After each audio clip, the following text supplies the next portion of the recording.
Welcome to GPT academy. প্রিয় শিক্ষার্থীরা, আজকের আমি তোমাদের 2025 ষষ্ঠ শ্রেণীর দ্বিতীয় পর্যায়ক্রমে মূল্যায়নের গণিতের মডেল স্কুলগুলো, অর্থাৎ পূর্বে যে মডেল স্কুলগুলো আমি শুরু করেছি, আজকের আমি তার পরবর্তী মডেল স্কুল অর্থাৎ 5 নম্বর মডেল স্কুল আমি সম্পূর্ণ সমাধান করব।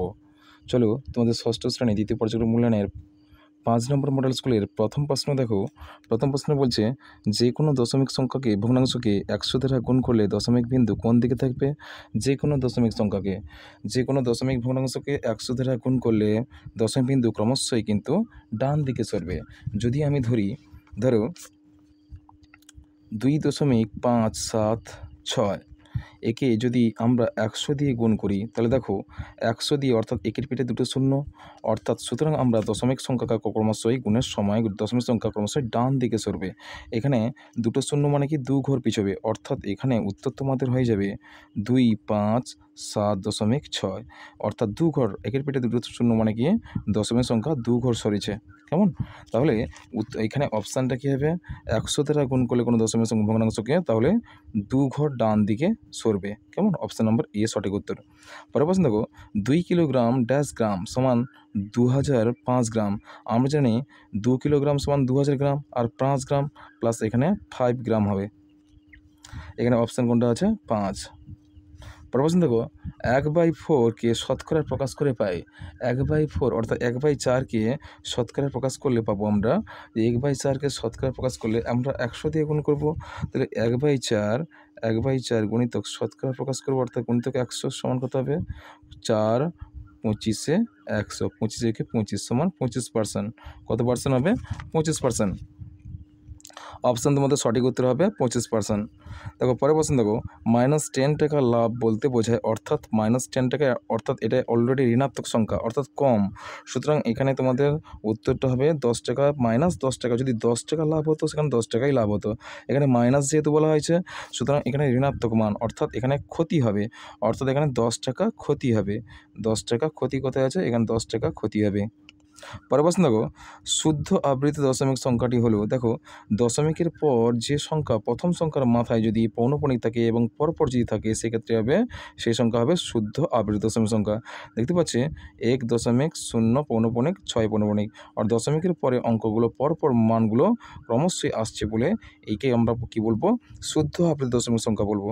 এটা তোমাদের সঠিক উত্তর হবে। পরের প্রশ্ন দেখো, রশ্মির প্রান্তবিন্দুর সংখ্যা কিন্তু একটি। রশ্মির প্রান্তবিন্দু একটি। দেখো আমরা জানি, যদি বলা হতো এটা ধরো একটা সরল রেখা, হ্যাঁ, দেখো সরল রেখা যদি হয় তার কোনো প্রান্তবিন্দু থাকবে না। আমরা জানি সরল রেখার কোনো প্রান্তবিন্দু নেই, কিন্তু সরলরেখাংশের কিন্তু উভয় প্রান্তবিন্দু আছে। কিন্তু রশ্মির কোনো প্রান্তবিন্দু নেই, রশ্মির একটি মাত্র প্রান্তবিন্দু আছে, অর্থাৎ একদিকে অসীম আর একদিকে সসীম, অর্থাৎ এদিকে একটা মাত্র প্রান্তবিন্দু আছে। তাহলে আমরা কি জানলাম? রশ্মির প্রান্তবিন্দু সংখ্যা একটি। পরের প্রশ্ন দেখো, একটি চতুর্ভুজের পরিসীমা বলতে বুঝি। আর চতুর্ভুজের পরিসীমা, দেখো যে কোনো একটা চতুর্ভুজের পরিসীমা, চারটি বাহু, যে জ্যামিতিক চিহ্নের চারটি বাহু বর্তমান। দেখো এমন একটা চতুর্ভুজ আঁকলাম, এর চারটি বাহু আছে, আর পরিসীমা জানি আমরা কি, যে কোনো জ্যামিতিক চিহ্নের তার যতগুলো বাহু আছে সমস্ত বাহুর যোগফল হবে গিয়ে তার পরিসীমা। অর্থাৎ এই চতুর্ভুজের চারটি বাহু, এই চারটি বাহুর যোগফল হবে এই চতুর্ভুজটির পরিসীমা। কেমন? এখানে অপশানটা কী হবে? চতুর্ভুজটির মোট ক্ষেত্র, না দুটি বাহুর যোগফল, না তিনটি বাহুর মোট দৈর্ঘ্য, না চারটি বাহুর মোট দৈর্ঘ্য। এখানে চারটি বাহুর মোট দৈর্ঘ্য সঠিক উত্তর।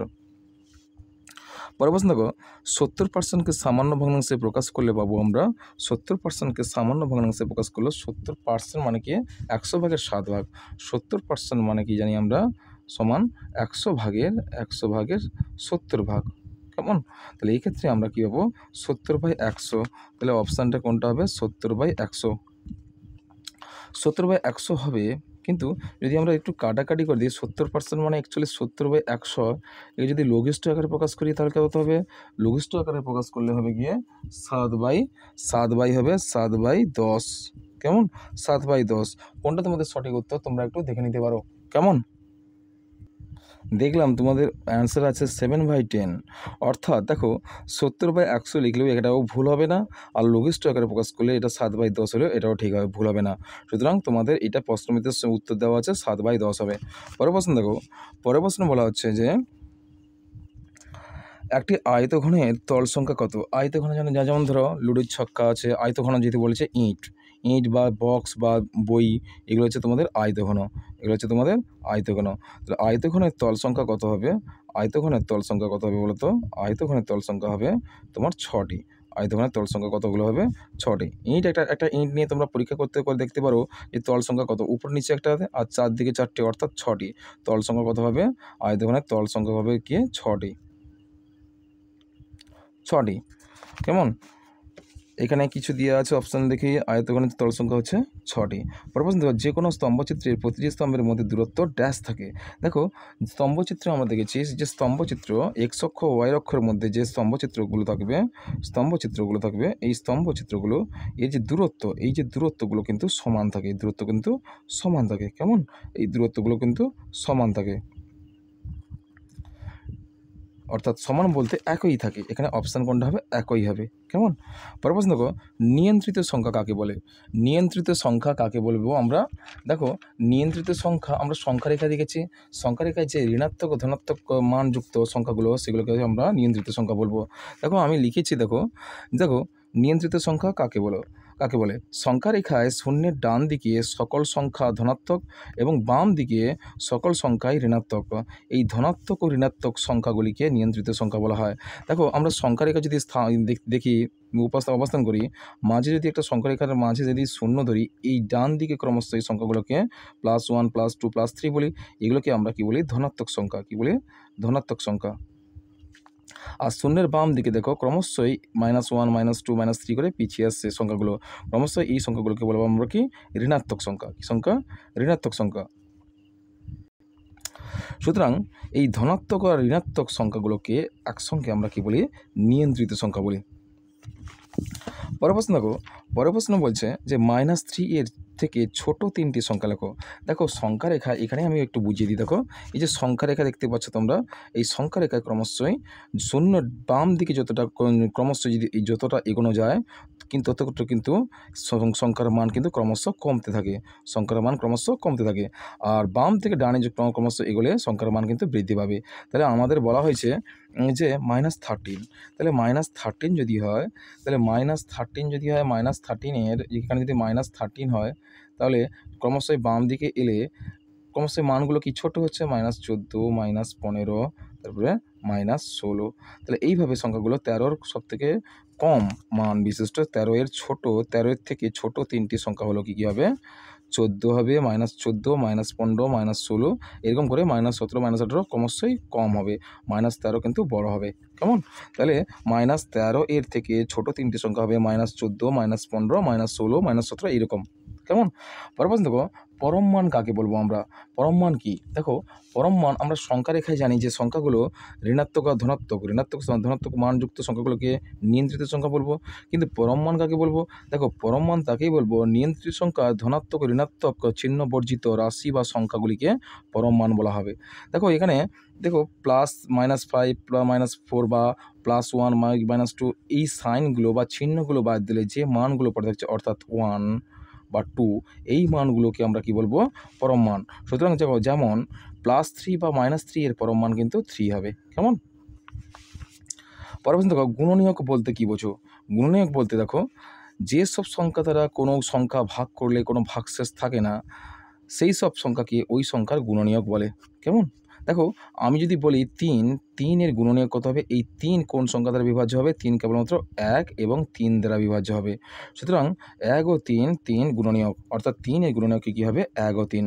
ওই 3 কিন্তু 1 দ্বারা বিভাজ্য হবে আর 3 দ্বারা বিভাজ্য হবে, অর্থাৎ 3কে যদি আমরা 1 দিয়ে ভাগ করি তাহলে 3 একে 1 3 এ 3, অর্থাৎ ভাগশেষ থাকছে না। আবার যদি 3 দিয়ে ভাগ করি, 3কে যদি 3 দিয়ে ভাগ করি, 3 3 কত হয়? 3 একে 3, এর কিন্তু ভাগশেষ থাকছে না, অর্থাৎ এক্ষেত্রে এই মানগুলোকে আমরা কি বলবো? গুণনীয়ক বলবো। পরের প্রশ্ন বলছে দেখো যে 1.3 1 ইন্টু 0.07 একে গুণ করতে বলছে। দেখো এখানে ভগ্নাংশের মান করব, এবার দশমিক ভগ্নাংশকে সামান্য ভগ্নাংশ নিয়ে আসবো, তাহলে দশমিক বাদ দিলে 131, আবার নিচে কত আছে দশমিক মানে 1 ধরো, পরবর্তী দুটো অঙ্ক অর্থাৎ দুটো শূন্য 100/100, আর গুণিতক তাহলে 0.07 অর্থাৎ 0.0 বাদ দিয়ে শুধু 7 লিখলাম উপরে, আর দশমিক মানে 1 লিখলাম। আর এরপরে কতগুলো অঙ্ক আছে, দুটো অঙ্ক অর্থাৎ দুটো শূন্য বসিয়ে দিলাম। এর পরপর গুণ করব, তাহলে 100 কত হবে 1000 হবে, 1 লিখে 4টে শূন্য, কতগুলো শূন্য 4টে শূন্য, আর উপরে কত হবে 7 একে 7, 7 3 21, 1 হাতে 2, 7 একে 7 8 9 917। দেখো নিচে দেখো একের পিঠে কতগুলো শূন্য আছে, 1 2 3 4, 4টে শূন্য, অর্থাৎ ডান দিক থেকে তোমরা 4টি অঙ্কের আগে দশমিক বসাবে। দেখতে পাচ্ছি এখানে কত আছে 9 1 7 আছে, এখানে তো 4টি শূন্য, অর্থাৎ ডান দিক থেকে 4টি অঙ্ক, এখানে 3টি অঙ্ক, আর একটা নেই মানে কি একটা শূন্য বসে দাও, দিয়ে দশমিক দিয়ে তারপরে তার আগে শূন্য বসে দাও, অর্থাৎ 0.0917। কেমন? পরবর্তী দেখো প্রদত্ত ভগ্নাংশগুলিকে শতকরায় প্রকাশ করে মানের ঊর্ধ্বক্রমে সাজাও। তাহলে এই সংখ্যাগুলোকে শতকরায় প্রকাশ করবো আমরা, শতকরায় প্রকাশ করলে দেখি মানের ঊর্ধ্বক্রমে, অর্থাৎ ছোট থেকে বড় সাজাতে বলছে। দেখো এই মানগুলোকে মানের ঊর্ধ্বক্রমে সাজালে দেখতে পাবো আমরা এই শতকরায় প্রকাশ করতে বলা হচ্ছে, তাহলে 1/4কে যদি শতকরায় প্রকাশ করি কত হবে 1/4 ইন্টু 100 কত হবে, দেখো কত হচ্ছে 25, অর্থাৎ 25 একে 25 কত হবে 25%, কত হবে 25%। সমান দেখো 1/5কে যদি শতকরায় প্রকাশ করি 1/5 গুণিতক 100 কত হবে, দেখো 20 5 100, 20 একে 20, 20% হবে, সমান 3/35, 0.35কে বাই 100 শতকরা প্রকাশ করি 100, দশমিক ভগ্নাংশকে সামান্য ভগ্নাংশ নিলাম, 100 দিয়ে গুণ করলাম, 100 কেটে গেল, কত সমান কত হলো 35% হলো, কত পার্সেন্ট হলো 35%। আবার 0.5 অর্থাৎ 5/10কে ইন্টু 100 দিয়ে গুণ করলাম, 0 কাটলো 10, 10 5 50%। দেখতে পাচ্ছি 0.41, তাহলে 41/100 ইন্টু 100, 100 কেটে দাও, সমান 41%, কত হচ্ছে 41%। আমাদের বলা হচ্ছে মানের ঊর্ধ্বক্রমে, অর্থাৎ ছোট থেকে বড়, এর মধ্যে কি সব থেকে ছোটো আছে 20%, অর্থাৎ 1/5 সব থেকে ছোটো হবে, লেস দেন, তাহলে 20%-এর পর 25% আছে, তারপরে 1/4 লেস দেন, তারপর হচ্ছে 25-এর পরে দেখতে পাচ্ছি 35%, অর্থাৎ 0.35 লেস দেন, হচ্ছে 41%, অর্থাৎ 0.41 লেস দেন 50%, সব থেকে বড়ো হচ্ছে 0.5 সব থেকে বড়ো হচ্ছে। কেমন? এই হলো তোমাদের মানের ঊর্ধ্বক্রমে সাজানো হলো। পরবর্তী দেখো প্রদত্ত সংখ্যাগুলিকে মানের ঊর্ধ্বক্রমে সাজাও। এই সংখ্যাগুলোকে মানের ঊর্ধ্বক্রমে সাজাতে বলছে। প্রথমে কী আছে 0.3, কত হচ্ছে 0.3 পৌনঃপুনিক, তারপরে 0.30 পৌনঃপুনিক 1 পৌনঃপুনিক, তারপর হচ্ছে কি 0.3।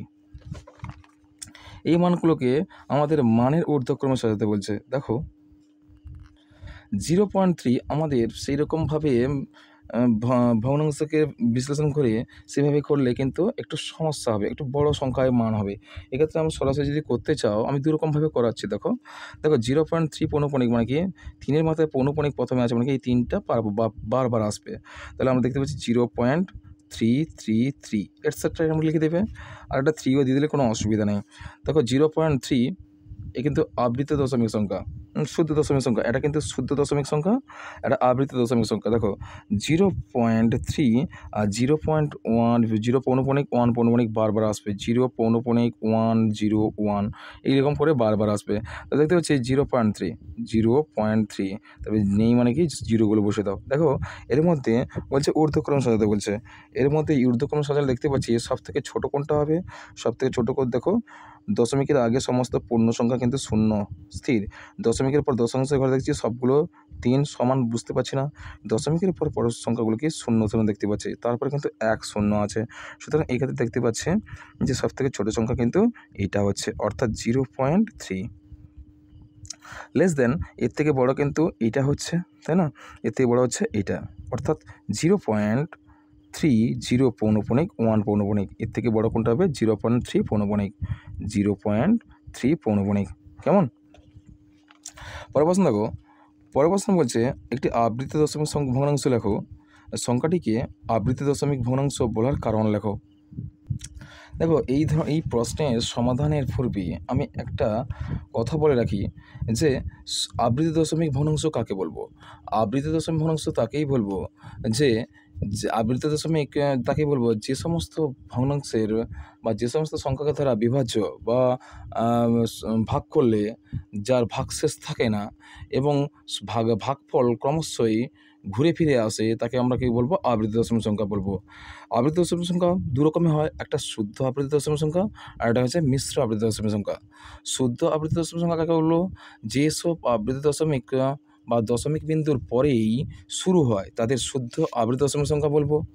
আবার যেসব আবৃত্তি দশমিক বিন্দুর পরে শুরু না হয়ে এক বা একাধিক অঙ্ক বাদ রেখে শুরু হয় তাদের মিশ্র আবৃত্তি দশমিক সংখ্যা বলবো। তাহলে এক্ষেত্রে আমি একটা সংখ্যা লিখি, দেখো এক্ষেত্রে আমি একটা সংখ্যা যদি লিখি, দেখো 5/11, 5/11 যদি একটি ভগ্নাংশ লিখি, একে যদি ভগ্নাংশে রূপান্তরিত করতে হলে আমাদের ভাগ করতে হবে। তাহলে 5/11কে 5কে 11 দিয়ে যদি ভাগ করি তাহলে কত হবে, তাহলে দশমিক 0 দিয়ে 0 নাও, 5 নামিয়ে এনো, তাহলে যাবে না, তবু দশমিক দিয়ে 0 নাও, 50, 11 4 44, 44 হলো, কত 6 নামলো, দশমিক আছে 0 নাও, তো 60, 11 5 55, 11 5 55, 5 নামলো, দশমিক আছে 0 নাও, 11 4 44, তারপর কত নামবে, 6 নামবে, দশমিক আছে 0 নাও, 11 5 55। দেখো এইভাবে সংখ্যাগুলো ক্রমশই ফিরে ফিরে আসছে, যতবার যাও না কেন সেই 50 60 50 60 50 60 আসবে। সুতরাং এক্ষেত্রে আমরা কি করতে পারি, যে এই 45গুলো দেখছি ক্রমশই ফিরে ফিরে আসবে, ক্রমশই ফিরে ফিরে আসবে। সুতরাং এক্ষেত্রে আমি দেখতে পাচ্ছি যে প্রথমে যদি আমরা পৌনঃপুনিক দুটো সংখ্যার মাথায় বসে দিই তাহলে এক্ষেত্রে আমরা বুঝবো কি, এক্ষেত্রে আবৃত্তি দশমিক সংখ্যা হচ্ছে, অর্থাৎ দশমিক সংখ্যাগুলো বারবার ফিরে ফিরে আসছে, দুটো করে ফিরে ফিরে আসছে। সুতরাং এক্ষেত্রে আমরা বলবো কি, এই ধরনের দশমিকের আবৃত্তি দশমিক ভগ্নাংশকে কী বলবো আমরা, শুদ্ধ আবৃত্তি দশমিক সংখ্যা বলবো, শুদ্ধ আবৃত দশমিক বলবো, শুদ্ধ আবৃত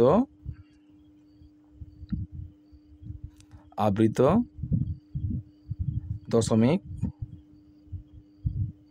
সংখ্যা বলবো, শুদ্ধ আবৃত দশমিক সংখ্যা। কেননা দশমিকের শুদ্ধ আবৃত দশমিক সংখ্যা হলে কি দশমিকের পর থেকেই শুরু হয়, আর মিশ্র দশমিক সংখ্যা যদি হয় তাহলে সেক্ষেত্রে কী হবে, এই পৌনঃপুনিক কিন্তু একটা দুটোর বাদ দিয়ে পৌনঃপুনিক শুরু হয়। সুতরাং সেক্ষেত্রে কী হবে, মিশ্র আবৃত দশমিক সংখ্যা। কেমন, এইভাবে তোমাদের আবৃত্তি দশমিক সংখ্যা ফিরে ফিরে আসবে।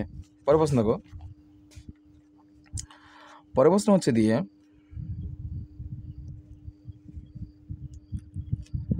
দেখো 5 থেকে অর্ধেক শব্দটিকে শতকরায় সামান্য ভগ্নাংশে, দশমিক ভগ্নাংশে এবং যে কোনো ছবির মাধ্যমে প্রকাশ করো। দেখো অর্ধেক সংখ্যাটাকে যদি আমরা শতকরায় প্রকাশ করি, তাহলে শতকরা অর্ধেককে যদি আমরা, অর্ধেক মানে জানি কোনো কিছুর হাফ, কোনো কিছুর হাফকে আমরা অর্ধেক বলি। যদি একটা ছবি আঁকলাম, এই ছবিটার অর্ধেক মানে কি পুরোপুরি প্রপার দুভাগে ভাগ করতে হবে। এদিকে যদি 25% হয় এদিকে 25% হবে, এদিকে 50% হলে এদিকে 50% হবে। কেমন, এইভাবে আমাদের অর্ধেক হয়। দেখো আমাদের প্রথম হচ্ছে এই অর্ধেক মানকে আমরা যদি শতকরায় প্রকাশ করি, শতকরায়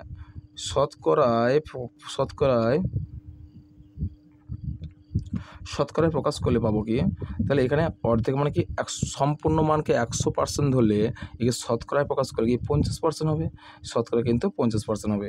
আর যদি তারপরে বলছে সামান্য ভগ্নাংশে প্রকাশ করলে হবে, 1/2। কেমন, 1/2, একের অর্ধেক কিন্তু 1/2 হয়। তারপর বলছে দশমিক ভগ্নাংশে যদি প্রকাশ করি, দশমিক ভগ্নাংশে দশমিকে যদি প্রকাশ করি তাহলে কী হতে হবে, 0.5 হবে। কেমন, তারপরে দেখো, তারপরে যে কোনো ছবির মাধ্যমে প্রকাশ করি, যে কোনো ছবি, ধরো আমি এখানে বুঝিয়ে দিচ্ছি, ধরো এমন একটা ছবি হলো, এই ছবির অর্ধেক অর্থাৎ উপরটা যা মান হবে নিচেরটাও তাই মান হবে।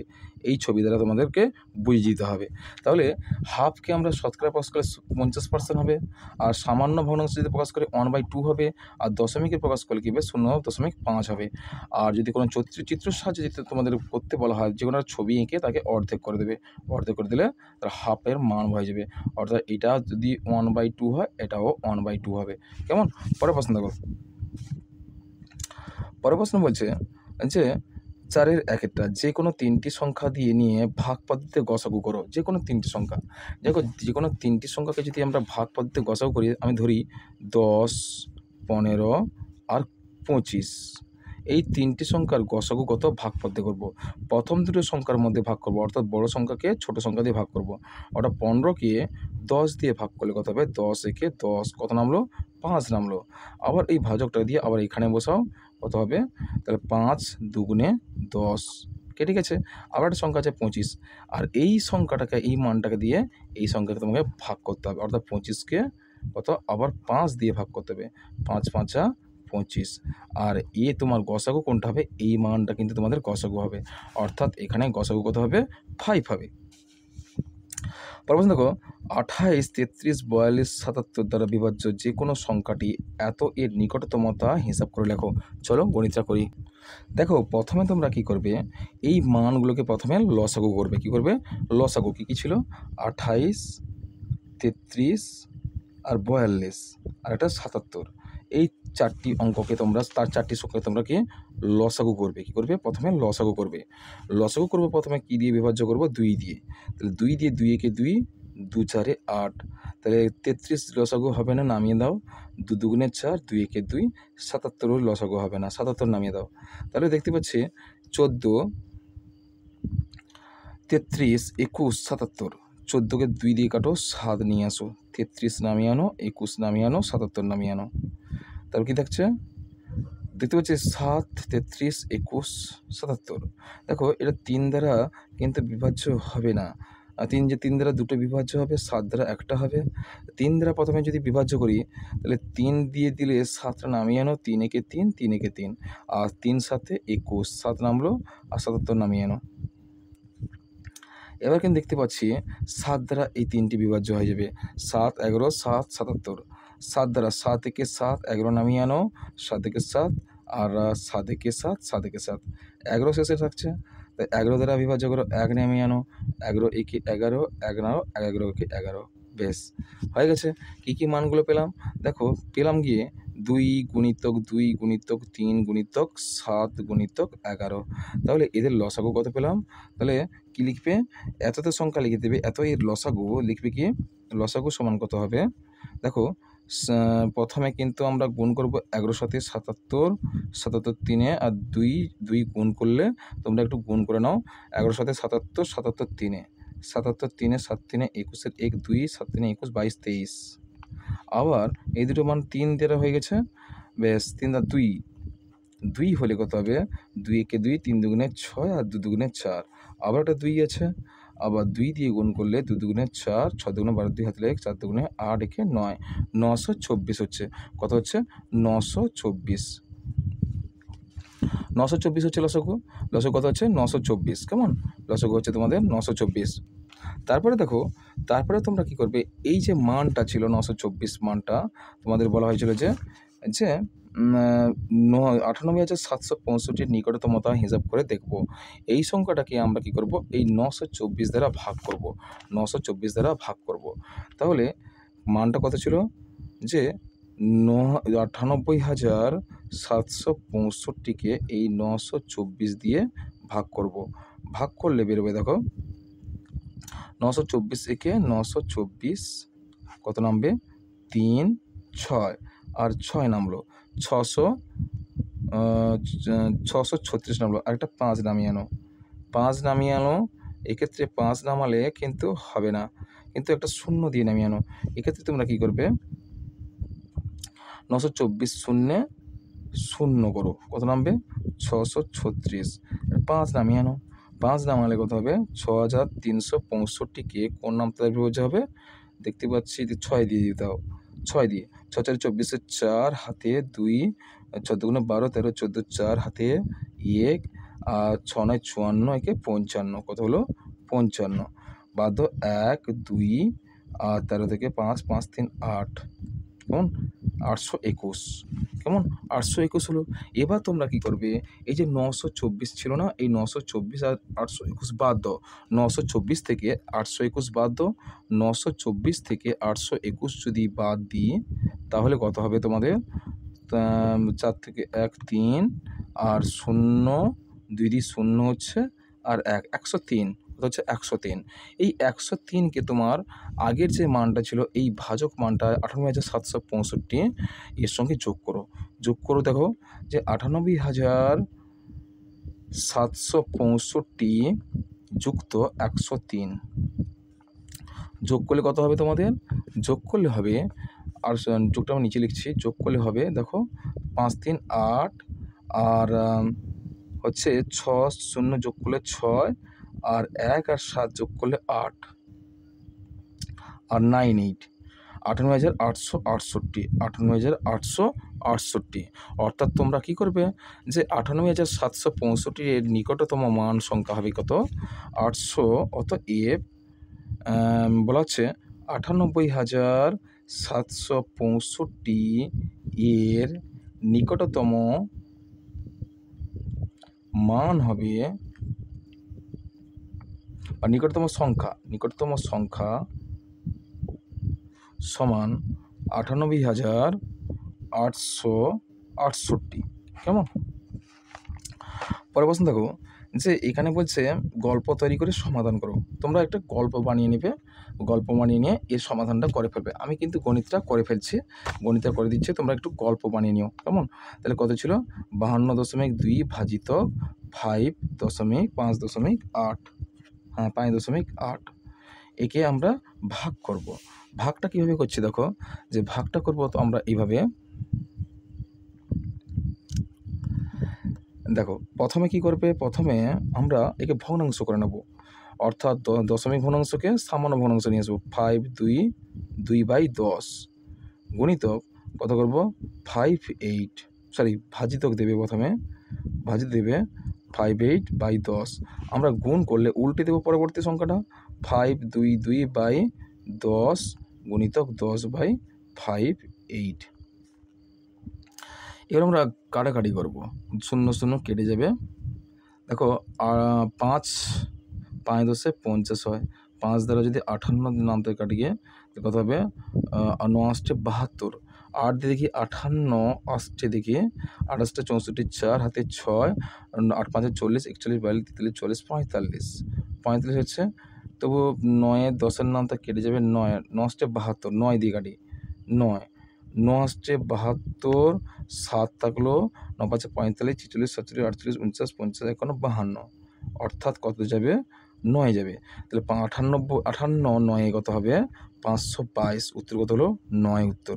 তাহলে তোমরা এই ভাগটাকে তোমরা একটা গল্প বানিয়ে ফেলো, গল্প বানিয়ে উত্তরটা কত করবে 9 করবে।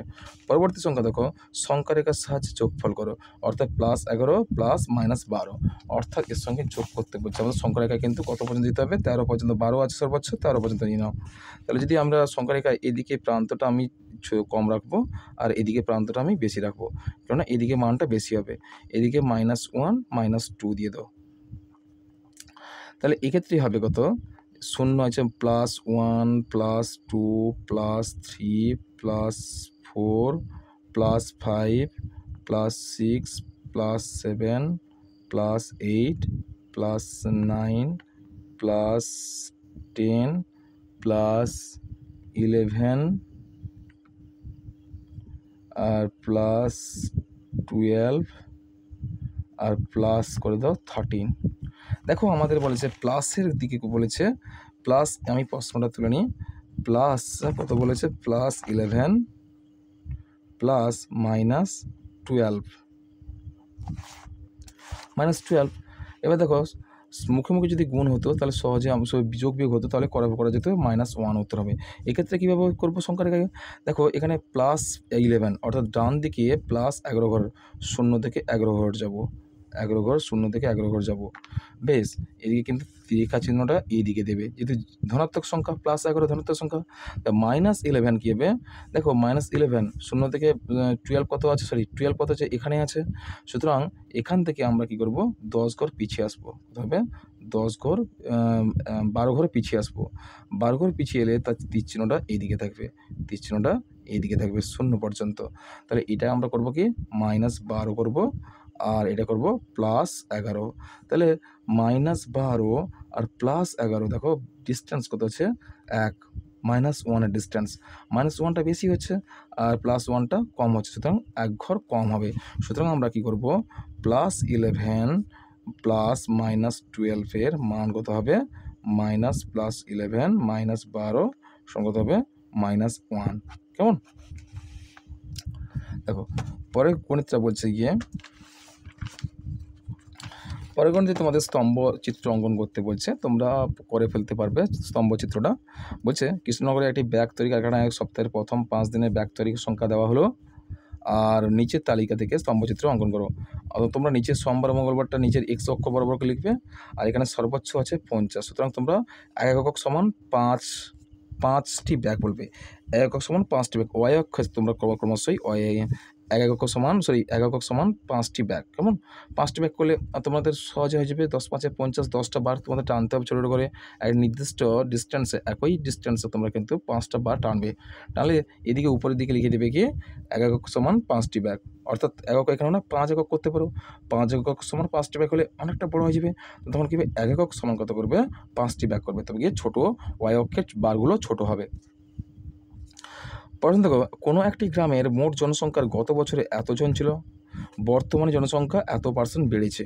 তাহলে গত বছর জনসংখ্যা কত ছিল, গত বছর জনসংখ্যা আমি লিখে ফেলি পরপর। গত বছর জনসংখ্যা ছিল, গত বছর জনসংখ্যা 990 জন, তাই তো, 990 জন। বর্তমানে বেড়েছে কত, বর্তমানে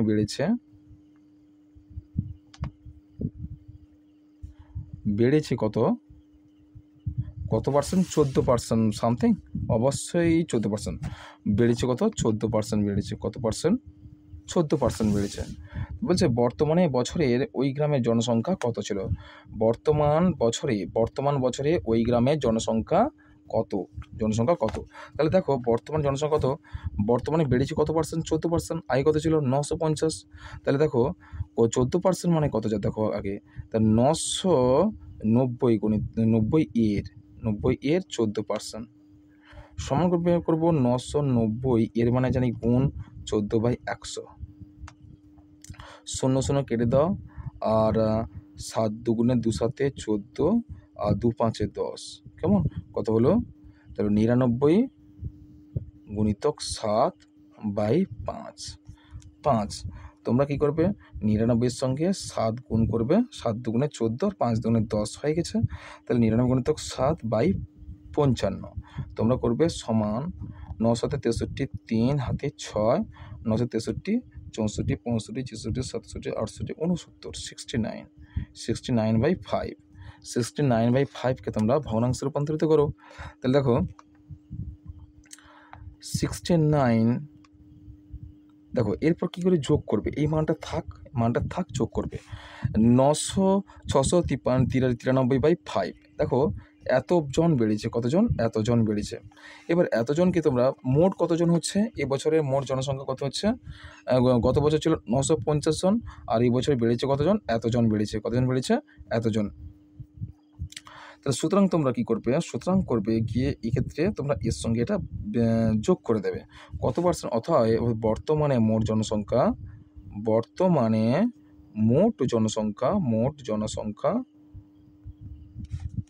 সমান 990 যুক্ত 693/5 সমান কত হচ্ছে, দেখো যোগ করলে এর সঙ্গে এটা যোগ করে এটা বিয়োগ বাদ দিয়ে ভাগ করে দেবে। কত হচ্ছে দেখো, তো 5-এর সঙ্গে 0 গুণ করে যোগ করে দেবে। দেখো 5 শূন্য 0, 9 5 45, 5 হাতে 4, আর 9 5 45, 46, 47, 48, 49, 4 9, তার সঙ্গে যোগ করো 6 9 3 যোগ করলে 5 দিয়ে ভাগ করো। তাহলে এখানে হচ্ছে না, তাহলে আমরা কি পেলাম 49। তো এখানে করে দিচ্ছি, দেখো 49 অর্থাৎ 4950 যুক্ত কত হলো 693 বাই 5 সমান আমরা যোগ করি 3 0 0 3 3 0 3, এটাকে 3 করো 3, এটা কেটে দাও, 3 0 3 হচ্ছে, আর 9 5 14 4 হাতে 1, 6 9 9 6 15 1 16 6 হাতে 1, আর 4 1 5, আর নিচে 5 বাই 5।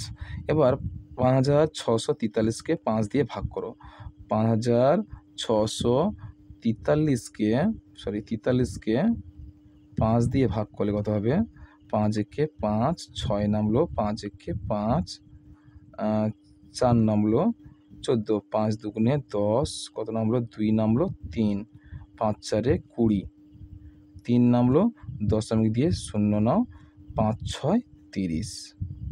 তাহলে কতজন হবে 1124.6 জন। কত হবে উত্তর তোমাদের কত হবে, কতজন হবে, এবছরের মোট জনসংখ্যা হবে 1124.6 জন। কতজন হবে 6 জন। বেশ, পরের প্রশ্ন দেখো, পরের প্রশ্ন বলছে তোমাদের যে কোনো একটি ঘনক এঁকে তার সবকটি তল ও শীর্ষবিন্দুগুলি লেখো। দেখো এটা ঘনক, যদি আমরা ঘনক বলেছে, কোনো ঘনক অঙ্কন করছে, আমরা যদি কিউব যদি ধরি, কিউব তার বর্গাকার কিউব হয়, তার প্রতিটি তল কত হবে, সেই তল কিন্তু আমরা জানি 6টি তল হবে, আর শীর্ষবিন্দু কতগুলো হবে, দেখো 1 2 3 4 5 6 7 8, 8টি শীর্ষবিন্দু হচ্ছে 8টি। আমরা দিলাম A B C D E F G H।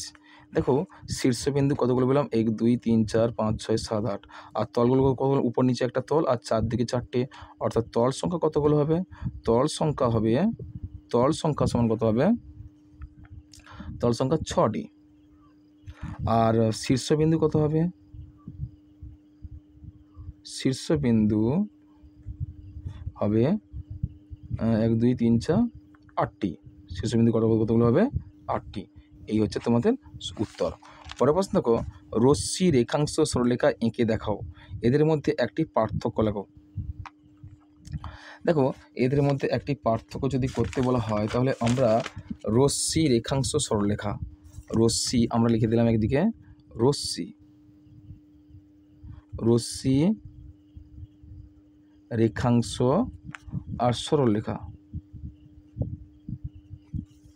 দেখো এদের মধ্যে ছবি একটা এঁকে ফেলে, রশ্মি জানি যে রৈখিক চিহ্নের একটা মাত্র প্রান্তবিন্দু থাকবে, আবার একদিকে অসীম থাকবে, একদিকে প্রান্তবিন্দু একদিকে থাকবে, একদিকে অসীম থাকবে। এদিকে যদি এ ধরি, এদিকে হবে কি বি, কেমন, এই মানটা কিন্তু রশ্মি হবে, অর্থাৎ সমান একে চিহ্ন দ্বারা প্রকাশ করতে পারি এ বি, অর্থাৎ এর একদিকে তীর চিহ্ন থাকবে।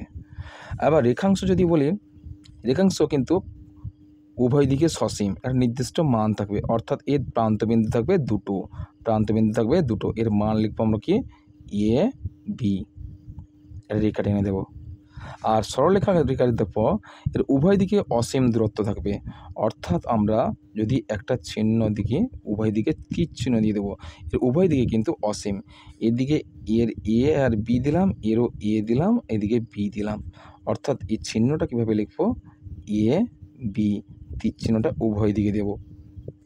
ঠিক আছে, এই হচ্ছে তোমাদের রশ্মি রেখাংশ সরলরেখার মধ্যে পার্থক্য। দেখো এদিকে দেখো, যদি পার্থক্য যদি বলা হয়, চিত্রের পার্থক্য হয়ে গেছে, এবার আমরা যদি মৌখিক পার্থক্য লিখি তাহলে কি হবে, মৌখিক পার্থক্য দেখবে রশ্মির একদিকে অসীম, একদিকে সসীম, আর অপরদিকে অসীম দূরত্ব। তাহলে রশ্মির ক্ষেত্রে রশ্মির একদিকে অসীম দূরত্ব,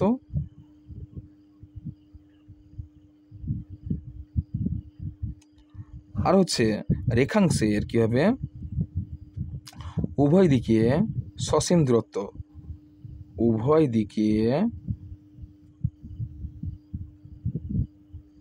সসীম দূরত্ব। আর 3 নম্বর হচ্ছে সরলরেখার, সরলরেখার কিন্তু উভয় দিকে অসীম দূরত্ব, উভয় দিকে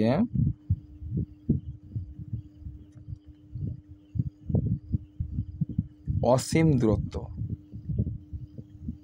তাহলে আরেকটা দেখতে পারি কি, আরেকটা পার্থক্য বিন্দু, প্রান্ত বিন্দু দিয়ে পার্থক্য করতে পারি। রশ্মির একটি প্রান্ত বিন্দু,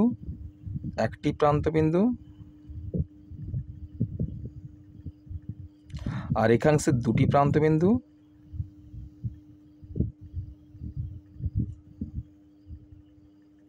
আর সরলরেখার কোনো প্রান্ত বিন্দু নেই, কোনো প্রান্ত বিন্দু নেই। আচ্ছা,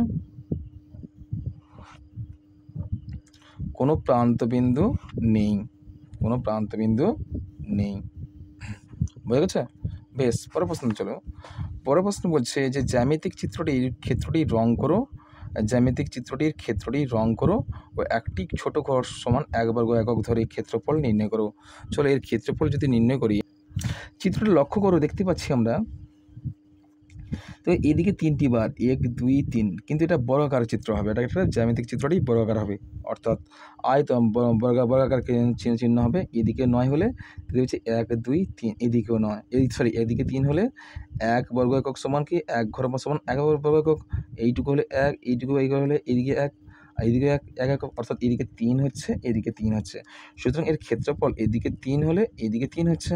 সুতরাং ক্ষেত্রফল জানি কি দৈর্ঘ্য ইন্টু প্রস্থ, অর্থাৎ ক্ষেত্রফলের সমান কত হবে, তাহলে ছোট ঘর সমান 1 বর্গ একক, টোটালটা যদি 1 বর্গ একক হয় তাহলে এর ক্ষেত্রফল কত হবে, ক্ষেত্রফল সমান 3 গুণিতক 3 সমান কি 9, ক্ষেত্রফল কত হবে 9 বর্গ একক, কত হবে 9 বর্গ একক। কেমন? এইগুলো তোমাদের এটা ষষ্ঠ শ্রেণীর 2025 দ্বিতীয় পর্যায়ক্রমিক মূল্যায়নের গণিতের যে মডেল স্কুলগুলো পূর্বে শুরু করেছিলাম, আজকের আমি সম্পূর্ণ শেষ করলাম 5 নম্বর মডেল স্কুল। এর পরবর্তী যে মডেল স্কুলটা শুরু করব আমি 6 নম্বর মডেল স্কুল শুরু করব। আর এই মডেল স্কুলে যদি কোনো সমস্যা হয়ে থাকে তাহলে তোমরা অবশ্যই আমাকে কমেন্ট করে জানাও যে কোনটা কোনো সমস্যা থাকলে সেগুলো আমি সমস্যার সমাধানটা করার চেষ্টা করব। আর আজকের এই পর্যন্ত। আর তোমরা যারা নতুন আমার চ্যানেলে তারা অবশ্যই আমার এই চ্যানেলটি সাবস্ক্রাইব করো। আর তোমরা স্কিপ না করে আমি যে খুঁটিনাটি করে বুঝিয়ে দিয়েছি গণিতটা সমাধান কীভাবে করতে হবে বিভিন্ন সূত্র দ্বারা, সেগুলো ভালো করে দেখবে।